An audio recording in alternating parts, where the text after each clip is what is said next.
अभिक्रियाएं एवं समीकरण। तो चलिए जानते हैं कि इस अध्याय के पहले भाग में हम क्या क्या जानने वाले हैं। सबसे पहले हम बात करेंगे रासायनिक बदलाव के बारे में। इसके बाद हम जानेंगे रासायनिक अभिक्रिया को और अंत में हम बात करेंगे रासायनिक समीकरण के बारे में। तो चलिए अध्याय को शुरू करते हैं रासायनिक बदलाव को जानते हुए। कुछ परिस्थितियां दी गई हैं, इन्हें ध्यान से देखिए। क्या होता है जब हम गर्मी के मौसम में दूध को खुला छोड़ देते हैं। आपने ध्यान दिया होगा कि दूध को गर्मियों के मौसम में खुला छोड़ने पे वो दही में बदल जाता है। इसके अलावा अगर हम लोहे की वस्तु को आर्द्र वायुमंडल में खुला छोड़ दें तो क्या होता है। आपने ध्यान दिया होगा कि लोहे की जो वस्तुएं होती हैं उन पे एक पतली सी भूरे रंग की परत आ जाती है, जिसे हम आम भाषा में कहते हैं कि लोहे में जंग लग गया है। इसके अलावा जब हम भोजन को पकाते हैं तो आपने ध्यान दिया होगा कि उसमें कई तरीके के बदलाव आते हैं। तो अगर हम इन तीनों बदलावों की बात करें जिन्हें हमने अभी देखा, तो हमें एक बात पता चलेगी कि इन सभी परिस्थितियों में प्रारंभिक वस्तु की प्रकृति तथा पहचान कुछ न कुछ बदल गई है। जैसा कि धातु की बात करें तो धातु में बाद में एक परत आ गई थी जो भूरे रंग की थी। दूध की बात करें तो वो दही में बदल गया था और भोजन में कई तरीके के बदलाव आने के बाद वो पक गया था। ये जितने भी बदलाव थे ये सभी रासायनिक बदलाव थे और ये हमें बताते हैं रासायनिक अभिक्रिया के बारे में। वो किस तरह से? जब भी कोई रासायनिक परिवर्तन होता है तो हम कह सकते हैं कि एक रासायनिक अभिक्रिया हुई है। तो सवाल ये आता है कि आखिर रासायनिक अभिक्रिया का वास्तविक अर्थ है क्या। तो चलिए जानते हैं कि रासायनिक अभिक्रिया क्या होती है। रासायनिक अभिक्रिया में एक या अधिक पदार्थ आपस में अंतरक्रिया करके परिवर्तित होते हैं और एक या अधिक भिन्न रासायनिक गुण वाले पदार्थ को बनाते हैं। जैसा कि हमने अभी इन तीनों परिस्थितियों में देखा था कि धातु जो था वो बदल गया था और भूरे रंग का हो गया था। जो दही थी वो दूध से बनी थी और जो हमारा भोजन था वो पक गया था। एक और उदाहरण देखें तो मैग्नीशियम रिबन को जब हम जलाते हैं तो वो मैग्नीशियम ऑक्साइड में परिवर्तित हो जाता है। ये भी एक रासायनिक अभिक्रिया है। अब यहाँ तो हमें बता दिया गया कि ये रासायनिक अभिक्रिया है, पर किसी क्रिया को देखकर हमें पता कैसे चलेगा कि वो रासायनिक है या नहीं है। ये पता करने के लिए जितनी भी रासायनिक अभिक्रिया होती है उन सभी के कुछ संकेत होते हैं। चलिए जानते हैं कि वो संकेत क्या हैं जिनसे हमें ये पता चलेगा कि जो क्रिया हुई है वो रासायनिक है या नहीं। सबसे पहला है अवस्था में परिवर्तन।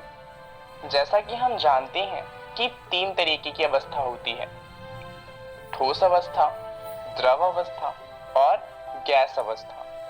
तो मान लीजिए कि कोई तत्व ठोस अवस्था में था और क्रिया के बाद वो द्रव अवस्था या फिर गैस अवस्था में परिवर्तित हो गया, तो हम कह सकते हैं कि जो क्रिया हुई है वो रासायनिक अभिक्रिया है। दूसरा है रंग में परिवर्तन। अगर किसी तत्व के रंग में परिवर्तन होता है तो जिस कारण से वो परिवर्तन होगा हम कह सकते हैं कि वो एक रासायनिक अभिक्रिया है। तीसरा है गैस का निकास या उत्सर्जन।